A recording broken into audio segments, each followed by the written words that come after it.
présentation d'abord. Je suis très content d'être là. Merci aussi à vous d'être venus. Et oui, comme tu disais, Mohamed, c'est effectivement une recherche qui démarre. C'est un nouveau projet pour moi et aussi un nouveau terrain, parce que j'ai travaillé avant sur le Liban et plutôt le Moyen-Orient. Et maintenant, je me recentre sur le Maghreb, parce que cette recherche traite aussi du Maroc. Donc, je connais peu la Tunisie, la politique tunisienne, les Tunisiens, la diaspora tunisienne. Mais par contre, j'ai été frappé au moment de l'élection 2011 par la mobilisation autour de cette élection. J'ai suivi ça comme tout un chacun. Et puis j'avais des amis tunisiens donc, qui ont participé à l'organisation de l'élection. Donc mes questionnements et la recherche a démarré par ça, par une simple observation vraiment d'un non-spécialiste. Et puis progressivement, j'ai commencé à regarder plus précisément et plus attentivement les résultats de cette élection dans les circonscriptions de l'étranger. Et je me suis rendu compte qu'il y avait, je pense, beaucoup de choses intéressantes à dire, à creuser, en tout cas en termes de sociologie électorale, et aussi déconstruire peut-être des représentations, des discours, des débats qu'il y a eu au moment de l'élection sur le vote des Tunisiens de l'étranger. Donc juste, je vais commencer par quelques rappels très simples. Donc comme vous le savez, 18 députés de l'étranger pour les Tunisiens, pour la diaspora. Un corps électoral, c'est-à-dire une population en âge de voter à l'étranger estimée à peu près 650 000 personnes. Et 200 000 votants le jour des élections dans le monde entier. La majorité en France, 120 000 en France, évidemment, c'est normal, c'est la plus grosse communauté tunisienne. Le taux de participation, je pense, c'est important. 30% de la population en âge de voter, donc 200 000 sur un peu moins que 30%, 200 000 sur 650 000. C'est, je pense, très important. C'est un véritable succès, c'est une mobilisation importante. Pourquoi? Pour deux raisons. D'abord parce que dans les élections à distance, la participation est en général faible. Je pense que là, tout de suite à la France, où on calcule le taux de participation pas par rapport à la population en âge de voter, mais par rapport au nombre d'inscrits au consulat, donc c'est beaucoup moins important, ça atteint rarement 30%. Donc, et dans certains cas, ça se compte on a le cas extrême du Mexique que Jean-Michel connaît bien, où les procédures, ou même du Maroc aussi, où les procédures d'inscription et de vote sont complexes et ont pour conséquence qu'on a quelques dizaines de milliers de votants pour des élections. Donc 200 000 personnes qui se mobilisent pour un pays comme la Tunisie, qui est un petit pays, une diaspora pas énorme, c'est vraiment très important. La deuxième raison pour laquelle je pense que c'est très important, c'est parce que la participation en Tunisie finalement a été un peu décevante, pas très importante, de l'ordre de 50% de la population en âge de voter. Au vu du caractère historique de cette première élection démocratique, c'était décevant. Donc je pense que c'est ces deux éléments qui montrent bien que les Tunisiens de l'étranger se sont mobilisés massivement pour voter. Le deuxième élément important de cette élection, c'est les résultats.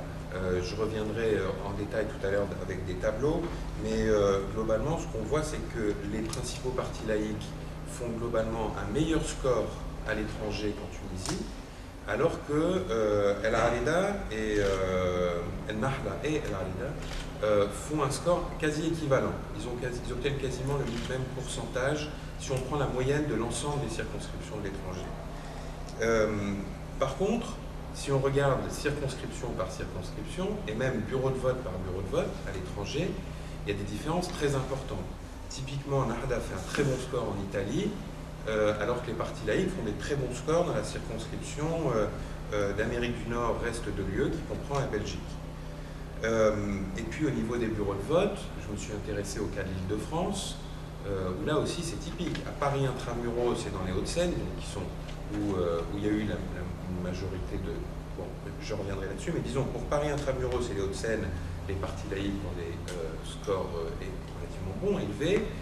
Par contre, si on regarde la Seine-Saint-Denis, le Val-de-Marne, donc la banlieue, disons, nord et est, et aussi les autres départements de la Grande Couronne, comme on dit en Île-de-France, Narda obtient des scores beaucoup plus élevés.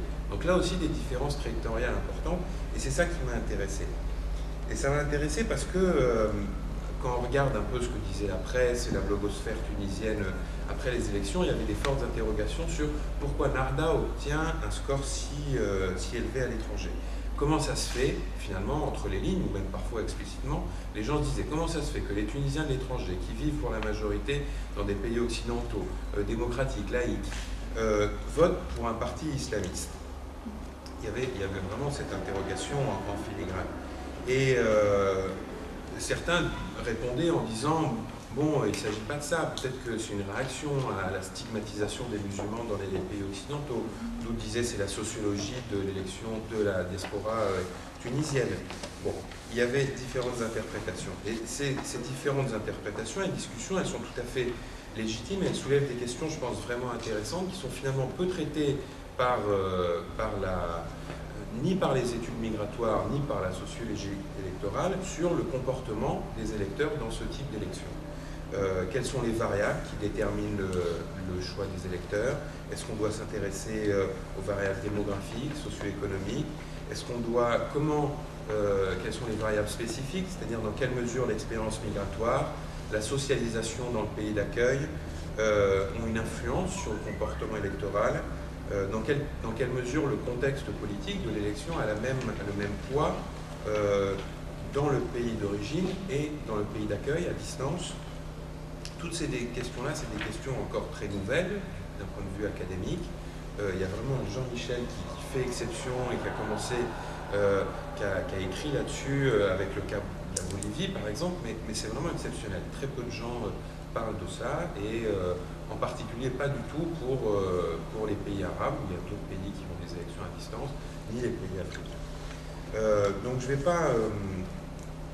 passer un peu sur la littérature et puis je préfère m'intéresser plus précisément au cas de la Tunisie.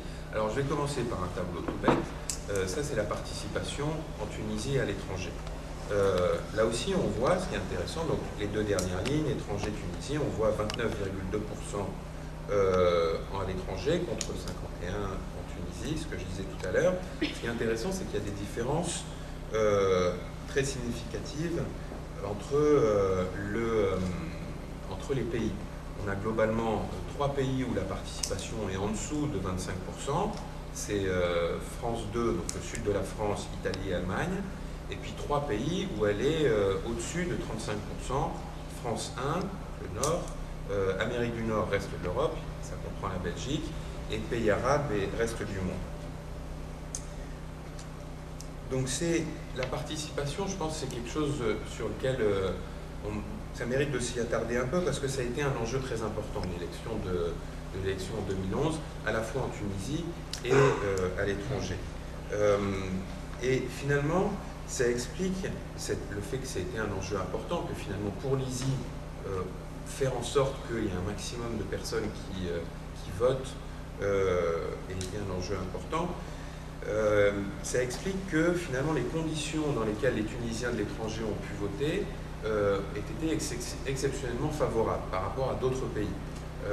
Il est très rare, par exemple, d'abord que les procédures d'inscription, alors ça a été compliqué les procédures d'inscription, parce que dans un premier temps, l'ISI avait aussi à cœur de nettoyer les listes électorales, de faire en sorte que, donc, il y a eu tout ce processus que vous connaissez tous sûrement, où on a d'abord demandé aux électeurs de s'inscrire volontairement, et puis finalement il n'y avait pas assez d'inscriptions volontaires, donc du coup on a inscrit automatiquement à partir des listes, des bases de données des cartes d'identité du ministère de l'Intérieur, et puis finalement, mais pas partout, on en discutait hier au dîner, il a été décidé que n'importe qui, pour peu qu'il ait une carte d'identité ou un passeport tunisien, pourrait se présenter dans un bureau de vote et voter, et ça valait aussi bien pour la Tunisie que les circonscriptions de l'étranger, mais la mise en œuvre de cette décision a été complexe, ça n'a pas été le cas apparemment pour la circonscription Amérique du Nord, reste du quoi qu'il en soit, ce qui est important de retenir, c'est que finalement l'ISI a fait tout ce qu'elle a pu pour inscrire un maximum d'électeurs. Et ça, c'est assez exceptionnel, où d'habitude les États sont assez réticents, ils ne souhaitent pas forcément que la diaspora vote, et donc ils trouvent des moyens, des trucs pour finalement, voilà, dans les procédures, ils imposent des procédures complexes qui font que les gens votent moins. La deuxième chose importante, c'est le nombre de bureaux de vote. Près de 500 bureaux de vote déployés dans le monde, c'est énorme. Il y a très peu de cas, on a quelques pays sud-américains qui ont aussi déployé des nombres importants de bureaux de vote, mais c'est très rare. En général, on vote juste dans le consulat, et c'est tout. Donc ceux qui habitent dans la capitale, tant mieux, ou dans les grandes villes s'il y a plus de consulats, mais rien que le fait que le réseau consulaire tunisien est particulièrement étendu, ça aussi c'est exceptionnel. Tous les pays n'ont pas, en France, je crois, il y a des consulats à Paris, à Pantin, à Strasbourg, à Lyon, à Marseille, à Toulouse, à Nice, à Bordeaux, à Lyon, au moins une dizaine de consulats. Donc ça c'est exceptionnel. Ça a été vraiment une politique de l'État tunisien, c'était dans les années, c'était sous Ben Ali principalement, qu'il y a eu cette volonté de développer un important réseau consulaire pour encadrer, à l'époque, l'idée c'était d'encadrer politiquement, culturellement les Tunisiens de l'étranger. Donc le nombre de bureaux de vote très important, aussi souvent grâce à l'aide des pays d'accueil qui ont mis à disposition des écoles, des mairies, etc. Et donc là aussi une mobilisation importante pour que les gens puissent voter. Troisième, et là ça va être ce tableau-là, troisième je pense facteur qui a permis une participation importante, c'est le ratio entre le nombre d'électeurs et le nombre de sièges. Et là aussi, c'est quelque chose, je pense, d'exceptionnel, peut-être même d'unique, c'est que le nombre de représentants, le nombre d'électeurs par siège, donc par représentant, est le même en Tunisie et en moyenne, et à l'étranger. Après, évidemment, on voit qu'il y a des différences, donc c'est à peu près 40 000 électeurs par député. En général, les États qui créent des sièges spécifiques, des représentants spécifiques pour les diasporas, la disproportion est énorme. Il y a 2 sièges ou 1 siège pour 1 million de personnes. Là, ça montre bien qu'il y a eu une volonté de la part de l'ISI en particulier, et puis de l'instance, comment c'était, l'instance pour... Enfin bref, qui était en charge de la transition avant la création des élections. Il y a un nom à rallonge, je n'arrive jamais à me souvenir. Et donc de la part en tout cas des autorités qui ont organisé l'élection, une volonté de faire participer la diaspora et qu'elle soit représentée au même titre, au même niveau que les électeurs en Tunisie. Bon, je n'ai pas de nom sous moi, alors du coup... je ne vois pas le temps passer, mais je vais essayer. Ok. On dit quoi, 10 minutes? Voilà. Un quart d'heure? Ok. Alors, je passe aux résultats. Donc, comme je disais tout à l'heure, dans l'introduction, ce qui est frappant, c'est que là, ça, c'est la moyenne de l'ensemble des circonscriptions de l'étranger. Donc, ça correspond, c'est des résultats que j'ai compilés moi-même, hein, ça correspond à rien dans le nombre de sièges. Mais donc on compare étranger-Tunisie. On voit bien, Nahda fait 36% à l'étranger en moyenne, 37% en Tunisie, c'est pareil.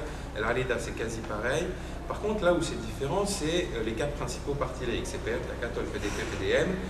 En moyenne, ils ont entre 3 et 4 points de plus à l'étranger qu'en Tunisie.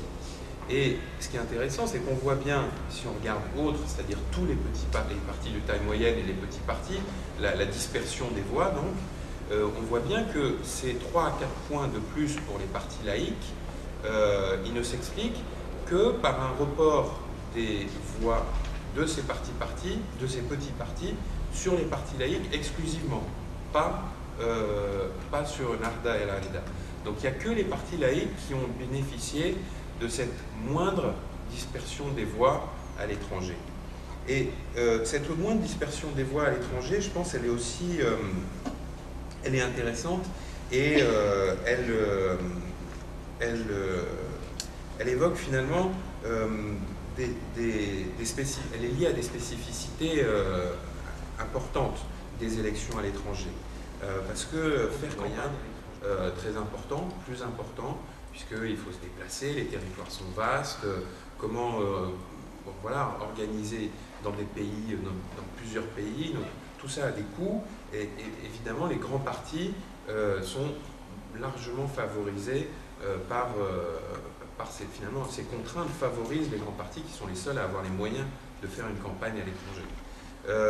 Après, une autre explication, c'est aussi que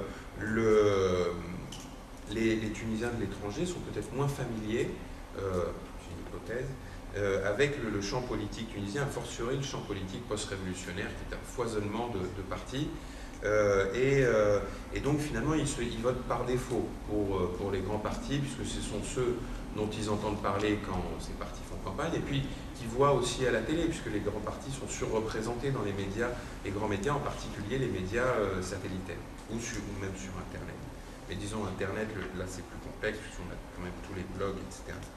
Une autre raison, là, alors ça apparaît pas dans le tableau, mais si on regarde le détail des résultats à l'étranger, c'est assez frappant, c'est que les partis de taille moyenne, je pense en particulier aux partis comme Al-Mubadala ou Afaq Tounes, qui avaient des liens supposés ou officiels avec l'ancien régime, ont fait quand même des très petits scores. Même là, ils ne présentaient pas des listes partout, mais même là où ils ont présenté des listes, ils ont obtenu des résultats très faibles par rapport aux résultats qu'ils ont obtenus à l'étranger. Et alors là aussi, il y a une hypothèse, et c'est une hypothèse qu'on retrouve dans d'autres pays, où il semble que les électeurs à l'étranger, les diasporas, aient tendance, en particulier dans des périodes de transition politique, de démocratisation, à rejeter plus que les électeurs de l'intérieur les partis liés à l'ancien régime. On voit ça dans le cas, par exemple, du Mexique. Donc, alors là, c'est une hypothèse à voir. Est-ce que, finalement, en tout cas, ça explique aussi pourquoi la dispersion est moindre, puisque ces partis de taille moyenne ont obtenu très peu de voix à l'étranger. Donc, deuxième niveau d'analyse des résultats, c'est, alors là, c'est plus compliqué, mais vous allez voir, c'est intéressant, c'est le niveau des circonscriptions.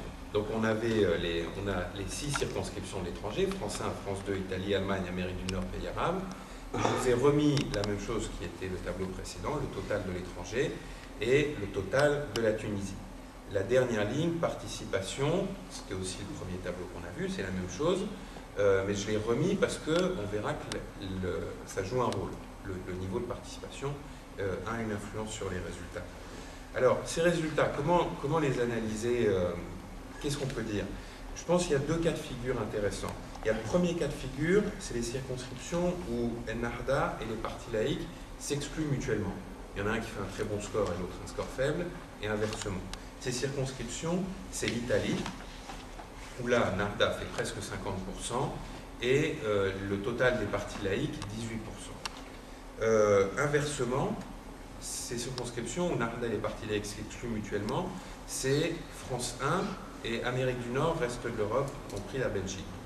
Là, on voit que Ennahda fait 33% en France 1, 35% en Amérique du Nord, alors que les partis laïcs font donc 39% et surtout 53% en Amérique du Nord et dans le reste de l'Europe. Après, il y a les circonscriptions où Ennahda et les partis laïcs suivent la même tendance. Soit ils ont l'un et l'autre des scores supérieurs à leur moyenne, soit ils ont l'un et l'autre des scores inférieurs à leur moyenne. Alors c'est le cas de l'Allemagne et des pays arabes, où on voit que Ennahda fait 42% et 45%, et puis les partis laïcs 37% et 38%. Donc dans les 2 cas, surtout pour Ennahda, c'est vrai, mais dans les 2 cas quand même, on a des résultats qui sont au-dessus de la moyenne. Ça s'explique par une dispersion des voix qui est très faible dans chacun, en Allemagne et dans les pays arabes. On a 10% seulement pour les petits partis. C'est aussi le cas où la France 2, où là par contre Ennahda et les partis laïcs font l'un et l'autre des scores inférieurs à leur moyenne. Ennahda 30%, les partis laïcs, le total des partis laïcs, pareil, 30%. Et là encore, ça s'explique par une dispersion, au contraire, très importante, près de 30% des voix pour les petits partis. Donc là, c'est important de regarder aussi, et la participation joue aussi un rôle, puisque on voit que les partis où Narda et les partis laïcs s'excluent mutuellement, les pays, pardon, où Narda et les partis laïcs s'excluent mutuellement, sont les pays en général où la participation est forte, mais ça ne marche pas pour l'Italie. Ceux par contre où ils suivent la même tendance, c'est ceux où la participation est faible, et là il y a une exception encore avec les pays arabes. Par contre, là où la participation joue systématiquement un rôle, c'est pour El Arida. El Arida fait toujours un bon score, on le voit dans le tableau en bas, donc elle fait toujours un bon score, 10% en France, là où la participation est faible. Donc El Arida fait 10%, qui est un bon score en France 2, là où la participation est très faible, 23%. En Italie, 11%, participation 23%. Et finalement, dans le dernier pays, en Allemagne, où 8% avec une participation de 20%. Au contraire, là où la participation est forte, France 1, elle fait seulement presque 4%. Amérique du Nord, bon là il n'y a pas 10, ça compte pas. Et puis les pays arabes, 3% aussi avec une forte participation. Donc c'est intéressant parce qu'on voit bien le lien entre abstention et populisme, c'est clair. Après, le dernier niveau. Alors, avant de passer au dernier niveau, qui est le niveau local, je passe vite sur ce. Alors, voilà, parce que je l'ai fait ce tableau, parce que comme on est en Belgique et que ça dépendait de la circonscription de l'Amérique du Nord et du reste de l'Europe, je voulais quand même vous montrer ces résultats. Il y a quelque chose à. Alors, globalement, c'est une circonscription où Narda fait un résultat assez faible, hein, et les partis laïcs un résultat assez fort. J'ai divisé, là, j'ai obtenu les résultats et je les ai divisés par région, puisque c'est une circonscription qui est complètement bizarre, hein, puisqu'il y a l'Amérique du Nord, il y a l'Europe de l'Ouest, enfin sauf la France, l'Italie et l'Allemagne, il y a l'Europe du Sud, il y a y compris Malte, la Turquie, et on a aussi l'Europe de l'Est, et puis et la Russie, l'Ukraine et les pays scandinaves. Donc c'est un espèce de truc, c'est intéressant si on divise un peu par ensemble. Donc l'Amérique du Nord, voilà, on voit bien. Là, ce qui est exceptionnel dans cette circonscription, c'est les pays d'Europe de l'Ouest qui ne sont ni la Belgique ni la Suisse, c'est-à-dire en fait on a l'Autriche, les Pays-Bas et la Grande-Bretagne. Et là, c'est pas le cas de la Grande-Bretagne, mais en fait Autriche-Pays-Bas, Narda fait un score assez élevé, vraiment fort. C'est vraiment l'exception dans ces pays. L'autre exception pour cette circonscription, c'est les pays scandinaves, où là aussi, Narda a fait un score important. Là aussi, je pense que ça soulève des questions intéressantes. Les pays scandinaves, traditionnellement, qui accueillent beaucoup de réfugiés, notamment de réfugiés politiques, est-ce que c'est lié au cadre de Narda exilé, s'installer là-bas? Tout ça, c'est des choses à creuser avec des enquêtes de terrain. J'arrive au dernier niveau, le niveau local, parce qu'il est important aussi. Juste une petite carte pour vous rappeler l'Île-de-France. Donc on a Paris, la petite couronne avec 3 départements, Hauts-de-Seine, Seine-Saint-Denis, Val-de-Marne, puis la grande couronne avec les 4 autres départements. Alors, l'Île-de-France. On a deux grandes. Là, on retrouve un seul cas de figure, celui où Narda et les partis laïcs s'excluent mutuellement. Paris, Hauts-de-Seine et Yvelines, dans la deuxième ligne du tableau, c'est des départements où les partis laïcs font des scores très élevés, Paris et Hauts-de-Seine, ou en tout cas au-dessus de leur moyenne, et Narda, des scores faibles. A l'inverse, tous les autres départements, en particulier la Seine-Saint-Denis et aussi, mais dans une moindre mesure, le Val-de-Marne, sont des scores où Narda fait des scores élevés et les partis laïcs des scores beaucoup plus faibles. Donc on voit bien, moi je n'ai pas a priori d'explication comme ça, hein, tout ça, ça demande des enquêtes, il faut comparer, mais c'est intéressant de voir à quel point cette élection, le comportement électoral est fortement territorialisé. Alors, évidemment, après, je vais conclure là-dessus, des hypothèses pour analyser ces différences. Les variables démographiques et socio-économiques, ça je crois que c'est très clair. Là on a les départements, Paris et les Hauts-de-Seine et les Yvelines qui sont les départements les plutôt avec les classes moyennes et les classes supérieures, typiquement, votent plus pour les partis laïcs. À l'inverse, la Seine-Saint-Denis, qui est le département qui typiquement en Ile-de-France cumule toutes les difficultés et les problèmes socio-économiques, il y a un vote islamiste beaucoup plus fort. Donc là, il y a ça. Ça, c'est une première grille d'interprétation. Ça marche aussi au niveau des pays. Les pays qui drainent le plus de migrants hautement qualifiés, comme les États-Unis, ont un vote plutôt pour les partis laïcs. Au contraire, les pays qui drainent une immigration peu qualifiée, qui travaillent dans des emplois peu rémunérés, etc., comme l'Italie, ont une immigration, ont eu un vote plutôt pour les partis islamistes. Bon. Ça marche aussi pour la participation. Les pays qui drainent des migrants plus qualifiés plus, et inversement, ceux qui drainent des migrants moins qualifiés votent moins. Donc États-Unis, Italie. Une deuxième, je pense, grille de lecture importante, c'est aussi de regarder, parce que cette grille de lecture, elle n'explique pas tout. On a les pays arabes, on a l'Allemagne, etc. Tout ça, il y a des différences. On voit qu'il y a des dynamiques en plus où à la fois les partis laïcs et l'ARDA obtiennent des scores importants, mais il y a une moindre dispersion. Donc je crois qu'il faut aussi s'intéresser aux dynamiques locales. Comment ça se passe, et c'est là l'intérêt de regarder les bureaux de vote, comment ça se passe, comment les acteurs sont mobilisés, quel est le rôle des associations, quel est le rôle des responsables religieux, quel est le rôle des représentants des partis politiques quand ils sont là, de voir l'ensemble de ces dynamiques locales. Ça, je pense que c'est quelque chose d'extrêmement important sur lequel il faut enquêter pour comprendre comment ça se passe. Et puis, il y a une dernière, et je conclurai là-dessus, parce que là, j'arrive au bout.